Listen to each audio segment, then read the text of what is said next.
Cool. So today we're going to be looking at Sidestack. So most of the clips are kind of just looking at what people are doing. There's um, a few things which are like different tactics around Sidestack. So if we just watch this clip, which is a little bit of an introductory one, just showing how people are setting up, etc.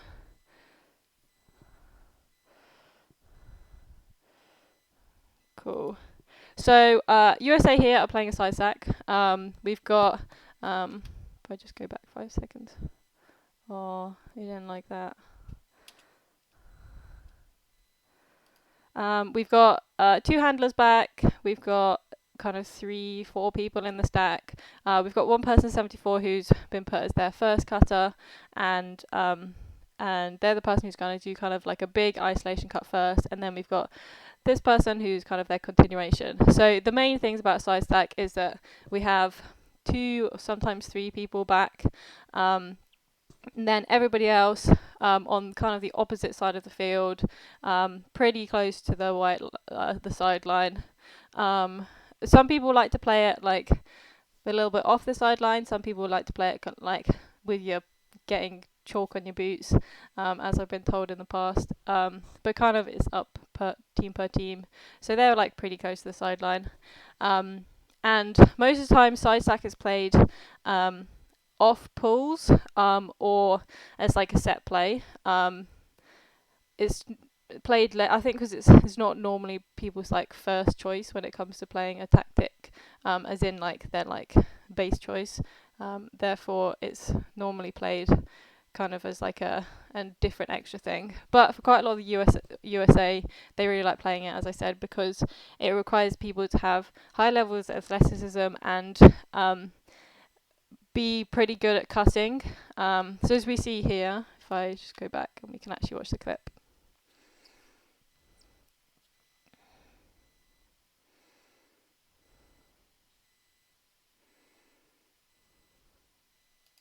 So this is a very short one because we've got I think foul or something that goes on. But we can see that it's all about big shapes in your cuts. So these cuts will be going deep for like 5 meters and then coming under for a long time.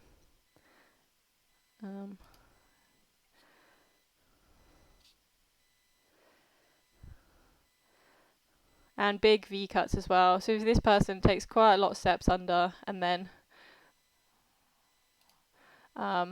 but yeah, there's a foul which is called or something. So that's just kind of a little bit of an introduction to what Sidestack is. But she'll go into the next one. So this next clip is an example of why Sidestack is really liked by teams, especially if you've got really good people who can throw long, but they don't have to be super good at throwing long. But if you've got a very good cutter, because you can really isolate good cutters in the spaces and just let them basically do what they're good at. So we can see here we've got like 4 of the USA players a long way away from the disc. And then we've got one person right on the sideline and they're dumped next to them. And we've got this person here who's kind of the first cut, who's just done a cut under to go deep, and then we've got a second cut. So this is a really good situation where we've got someone who it doesn't actually show them coming under, which is very frustrating. But I don't think they actually show them doing it, which is really sad. But we've got a great opportunity for a really nice long shot, throwing it down and around, and making the advantage of having a good receiver.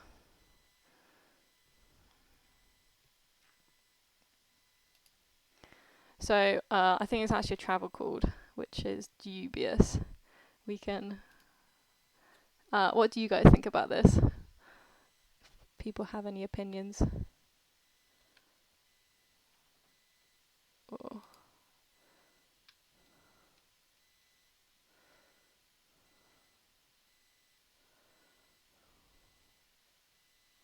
I think I went too far back. Oh.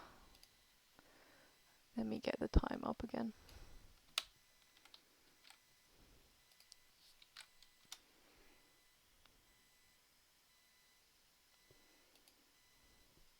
Yeah, this dude here. What do you guys think? I don't know if it's Dan. Dan, can you make a poll by any chance? Do you guys think this is a travel? I think there's going to be a replay of it.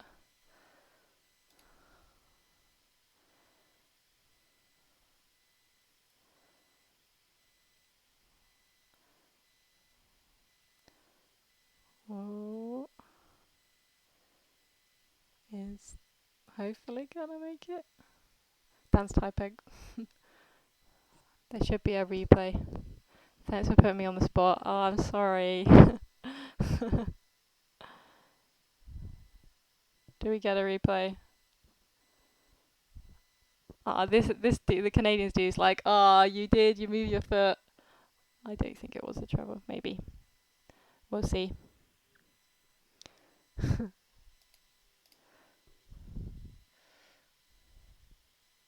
Yeah. Can't believe they don't show a replay.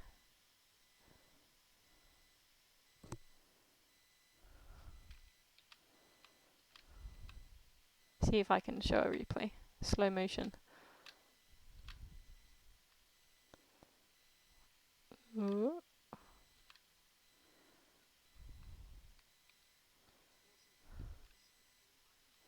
Yeah.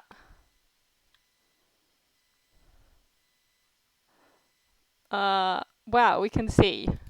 So this is the situation we have here, where we have 1, 2, 3, 4 Canadian defenders and 3 USA cutters. So yeah, I definitely think he could have called a timeout. You don't have to, but if you've got a situation where you've got lots of USA players, so the offensive team, near the end zone, it's really easy to just kind of like pop it into the end zone without lots of people being there.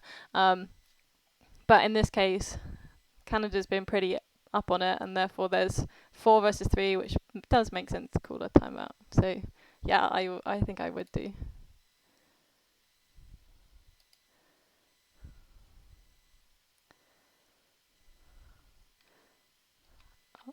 Oh,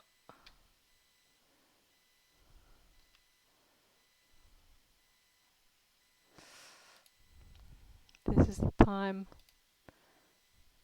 Make it super slow. Ooh. Ooh. I don't know about that. Toes over might mean it's count as a travel call. Anyway, moving on to the next one.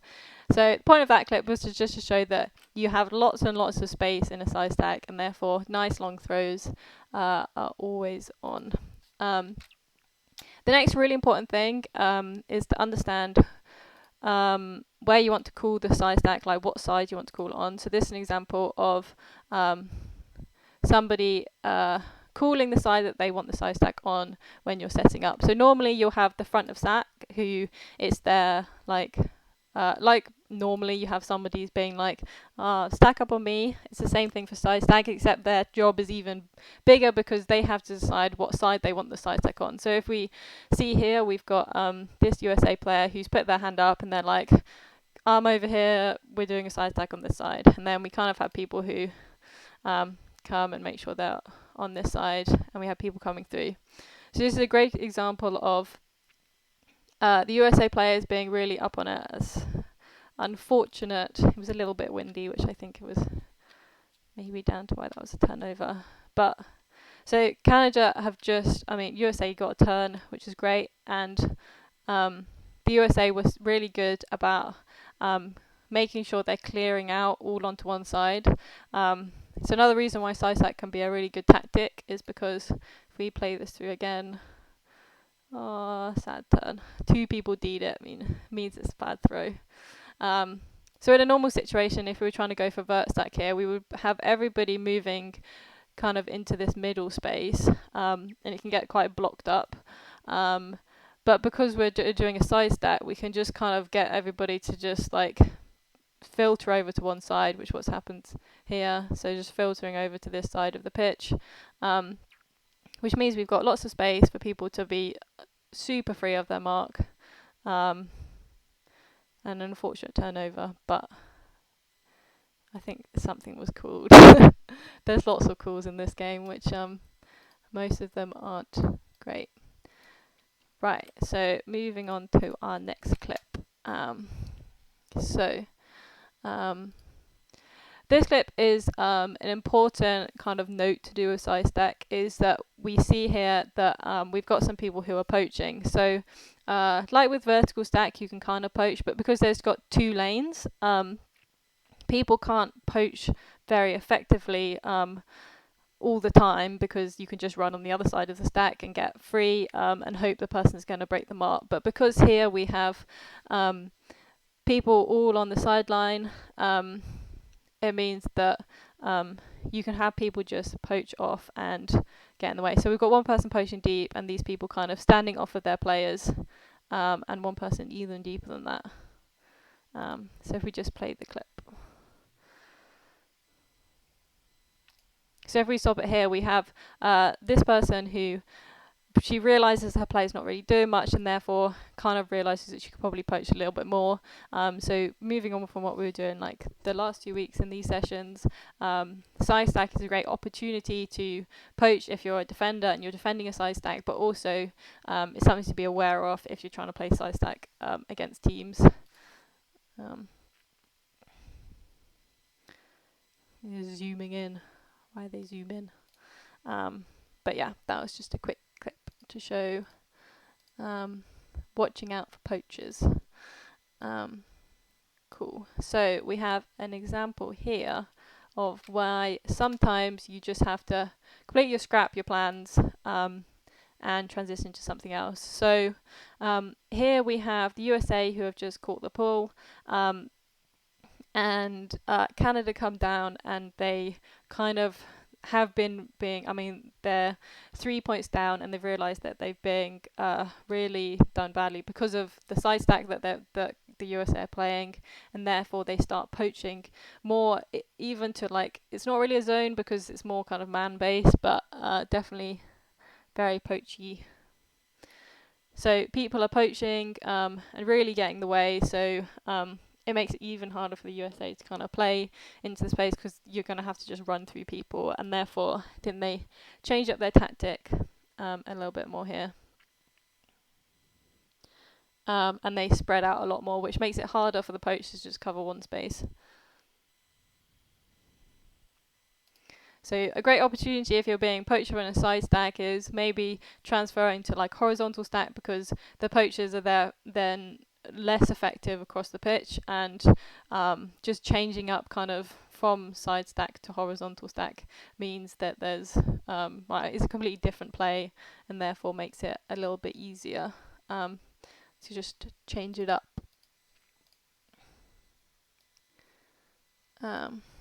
Cool. Next clip here is another example of some poaching that's going on. So if we watch through the clip, and then I can talk about it a little bit.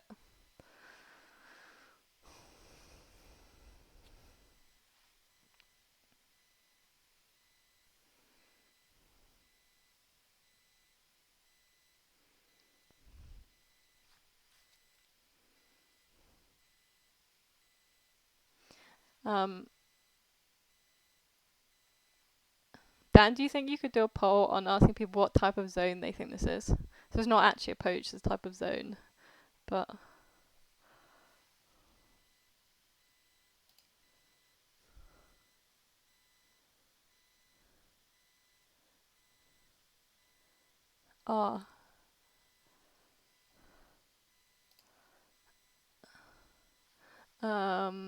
don't know. Does she get it?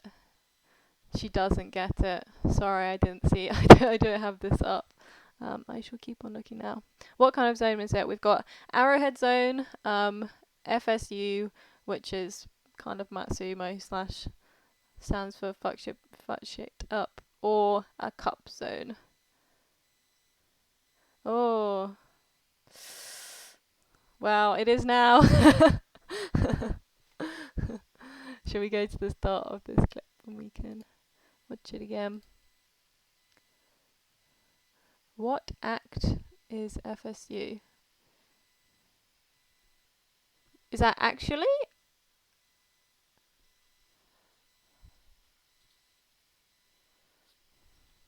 Actually. Um, it's basically just like, you know, the indoor zone where you have two people, I don't know, we could do an example, but two people at the front who are kind of working together. Yeah, 2-3-2. It's like the indoor zone that Warwick used to play is like an outdoor version of that. Yeah, force medal, and then you have one person who does one side of the pitch and the other person. It's a bit like Matsumo. Matsuno? Metsumo. I don't know how to say it properly. Yeah, dump on the poach. Cool. So if we pause it here, we can see that we've got the USA who are trying to do a nice size stack with two people out and one person who is their first cutter. So our first cutter in a size stack would normally not actually start at the back of stack, but they start isolated in the middle of the pitch to give them even more space to get cutting. And then whoever cuts next after that kind of moves out into the middle and then does their cut. So it really example of how big your cuts can be because you've got so much space all around here to do it. But Canada, I think they've done some scouting, and therefore this is the first point of the match. Therefore, know that the USA really like to play size stack, and maybe they don't think that they can cover it as well, so they're playing a zone, which is a cup zone. So they leave a man free, which is not that windy. But if we see here, whoa. When the disc was here, we had 1, 2, 3, 4 people in kind of a cup around the disc, and then 3 people back. So cup zones are normally good when it's very windy, which is not particularly windy here, because there's so little people who are covering kind of the other people, and therefore makes it really tricky to stop those big throws. which was what we saw. We saw the big hammer that goes over the top, which I suppose is always going to come if you're playing a cup with little wind. I mean, you see it's a bit windy. Yeah, you see these people working a cup, but we just got too few kind of covering at the back. So the USA, they started off with the size stack, but they kind of quickly transitioned to this kind of natural, just like horizontal-ish stack. So 4 people downfield, and then I think there's 3 people here. So like I said before, using kind of your horizontal with your size stack is a really good thing to do because they're kind of like different different things, but work quite well together. Cool. So the next 2 clips are examples of set plays. And because size stack is really, really big, there's so much space, lots of people run set plays off size stacks which work really effectively. So if we just watch this clip.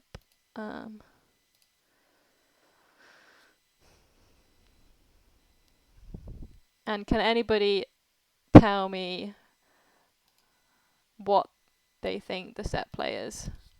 So it's actually easy just to reload it so I get the right time.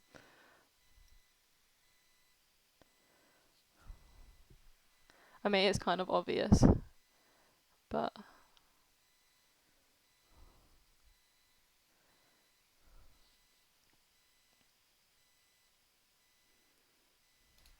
so if we go back to start, our set play here is they've just I think it's been a turnover. Actually, I think it was pulled out the back. Maybe I think that's what happened here. But if you see here that this is well, it starts off not looking like a size stack, but it's actually a size stack set play where we have 2 people who are starting in the open space, looking as if they're kind of cutting together, and they then kind of trick the other team by both clearing out under and having the next person who's deep now come under to get a disc. And kind of our side stack is then going to set up on this other side of the pitch, the far side of the pitch. Ooh, that's the wrong button. And Canada were less the wiser. Yep. And now we've got kind of our side stack set up over here. And we can start cutting again. I think now we're getting further down the pitch and they've done their set play in their side stack, so they've decided we're going to now just do vertical stack. Ooh, good question. Which happens quite a lot. Once kind of people do a set play in side stack, they kind of will just go and play something else, because kind of they've used their trump card.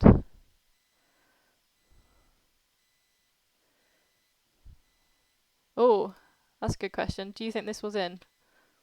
I think it was called in. Or maybe it wasn't. Oh no, I think they take it from the sun, the end zone. Nah, yeah. I didn't think it was in. It wasn't called in either.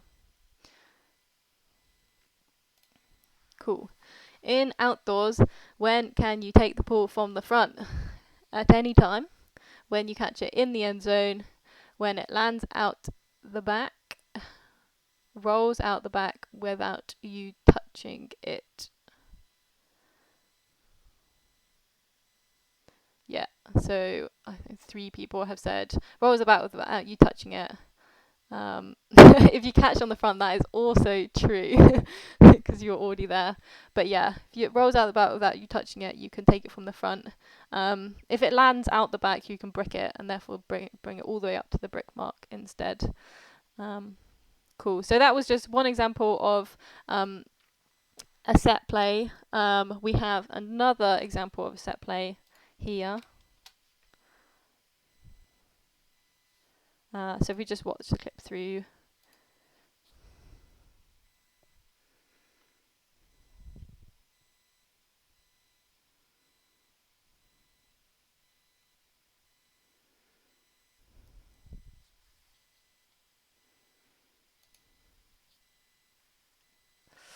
Lecco 2014. Wow, what a throwback.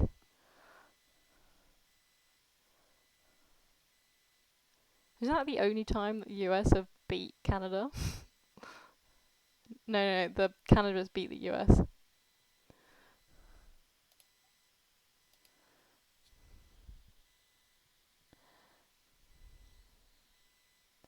I'm sure some people who have heard of emo / played with emo because they love playing this set play. Does anybody know what this set play is? Well, actually, I think Bears One also did it a few times last year as well.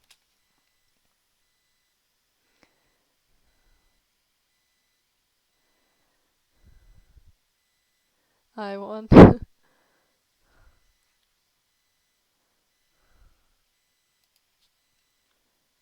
Stampede. Canada under-20 women's beat USA in the World Junior Ultimate Champion 2016 final. Crazy. Yeah, so what we got here is, stampede or flood or whatever you want to call it. It's a very effective way of creating lots of space, confusing the opposition, and making it so you have one person who can get the disc. I'm not sure why this wasn't thrown, actually. He was very free. But the idea is that you set up your stack on one side. You try and center the disc. So this kind of starts at the back and they're centering it to this person. You have everybody who runs across the pitch, confuses the opposition from the side stack to the other side of the pitch, and one person comes back. But Canada, being sneaky, have decided that they're not going to play with the USA and are playing a zoney type, I think this is a zone, or like a pushy thing. Yeah, it's a zone. little cup zone here with one less person actually in the cup. So before we had 4 people, but now they've changed it to 3 people, which actually I think a little bit more effective. Which really slows down the US, and the US hate to play slow because it's not really in their nature. They're very athletic people. Cool. Moving on to the next one. This is another kind of use of a side stack, which people I think don't think about as much. But side stack is also a great way just to get kind of people out the way to leave lots of space for other people. So if we see here, we have a side stack going on with the US, where they're just getting all of their players onto the sideline, and actually what they're doing is they're playing a little handle weave type movement between these 3 handlers here.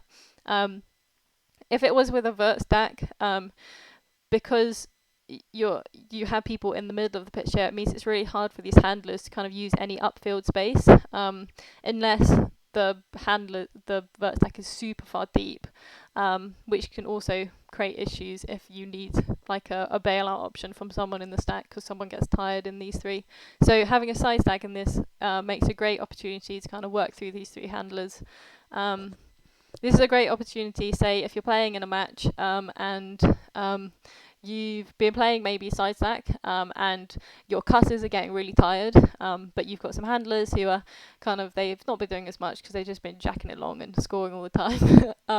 And therefore playing this little weavy thing in your side stack kind of puts the other team on the back foot because they're like, oh, we know they've been just jacking it long, so we're gonna like make sure we shut down on that. And then they come out with playing this kind of weavy thing and it works really well. So if we watch through the clip.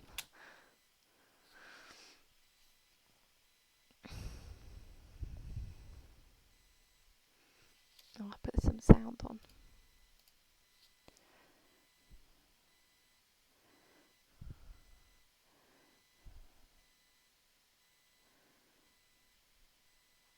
Some really insightful commentary going on here.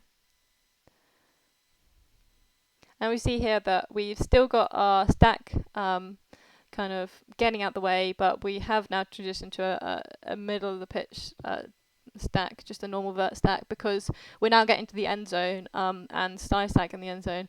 I haven't heard of anybody playing it, but I don't think it'll be a great idea because you can't really use a deep space, and deep space in side stack is really really good opportunity. They look top 17 for ages. RIP. Is this in this clip? Do we have number 17 in here? Or is it 11? Let's go back. You can see who Dan's getting sad about.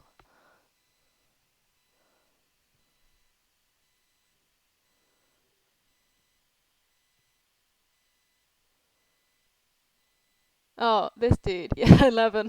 They don't want to play with him. Oh, so sad. Oh, he finally gets thrown to.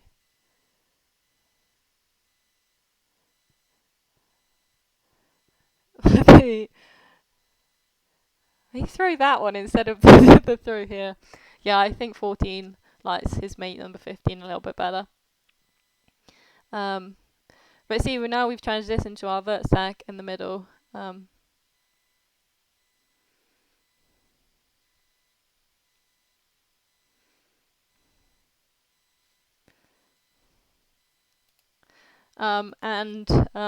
If you watch any actually high level frisbee, you'll see most of the time the way they score is very small movements at the front of the end zone, because it's really hard to kind of, as a defender, kind of take away all of those front of end zone options. It's like when you're playing indoors and people just kind of sneak it in the front, you kind of just don't notice, and therefore they get it. So it's another thing to take away from this. Cool. Our final 2. So we have Canada doing some not great side stack in this. Can anybody give any kind of pointers as why they don't think it went very well in this clip? So if we'll watch it through twice if anybody has anything, whether it's their positioning on the field or maybe their throw options or something.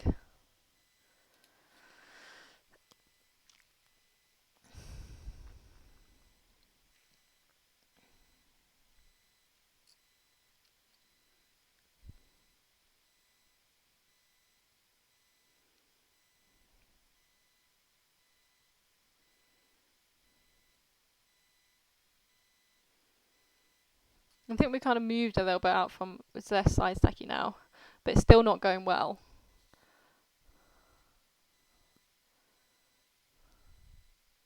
So if we pause it here, we'll go back to the start.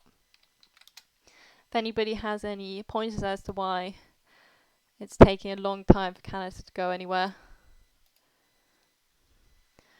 When the first swing happened, they didn't really move across together yet. So if we watch here, we've got this first cut that goes, and then we have just so many Canadian players kind of just like getting in the way. We have one person who, if we go back to the start, we've got one person who runs straight past them, and therefore their defender just gets in the way for a lot of time. It was very crowded in the middle, I think. Oh yeah, a lot of people hang out in the middle. Yeah, most definitely. So we see we've got two people who are kind of side stacking, and then we've got two people back, one person here, one person deep, and this person is very free, but I don't think it'd be thrown to because of this person who's just getting in the way. So it's all just a little bit of a mess. I think they saw that the US were doing a great job with their side stack, and they're like, oh, we've got the tactic now.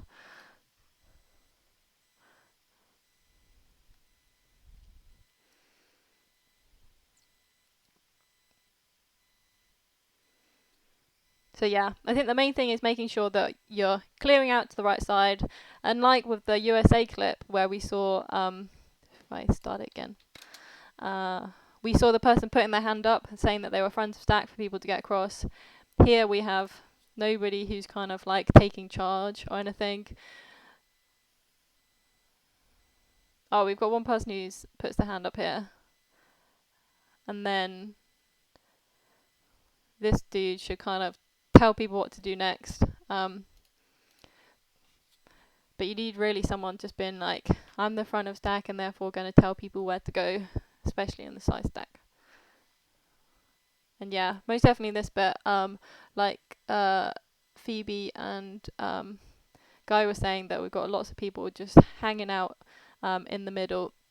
Although having said that, this camera angle does make the pitch look a lot smaller on the other side of the pitch, but they are all in the this half, and we've got so much space over here.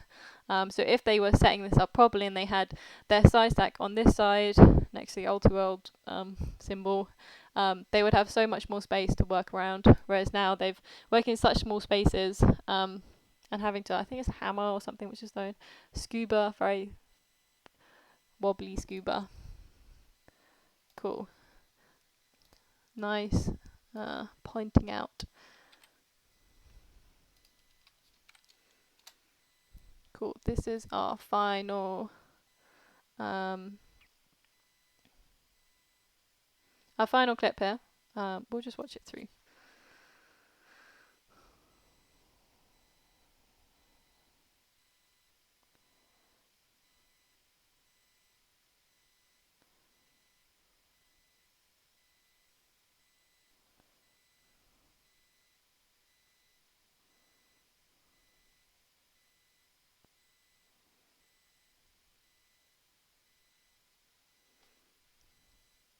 Cool.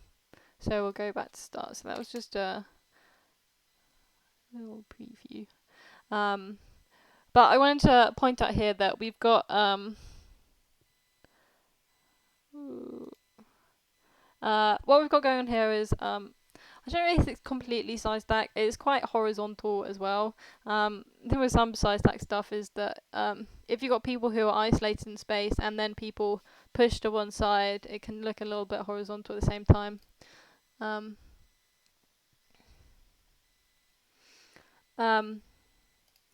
But the reason why I think this is more Sidestack-ish is because we've got kind of more people over on this side, but we have the USA having 3 handlers back. I think they've got 3 handlers back because it's really windy. This was back in 2017, 2018, I mean January, in Australia, and it was super windy if you look at the flags. So having more handlers maybe can help with that situation. Ooh. But just another variation on what you can do in Sidestack. So instead of having 2 people back, some people like to have 3 people back, especially for women's frisbee, as kind of you can take up less of the space on the pitch because men are normally larger.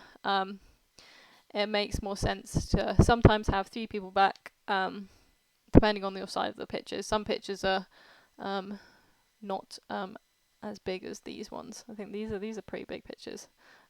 Even if they're standard regulation, they definitely look a bit bigger. Uncontested. This is the final set clip, so we can see if they score, and then and then we can finish it off. Transitioning to a vert stack in the end zone.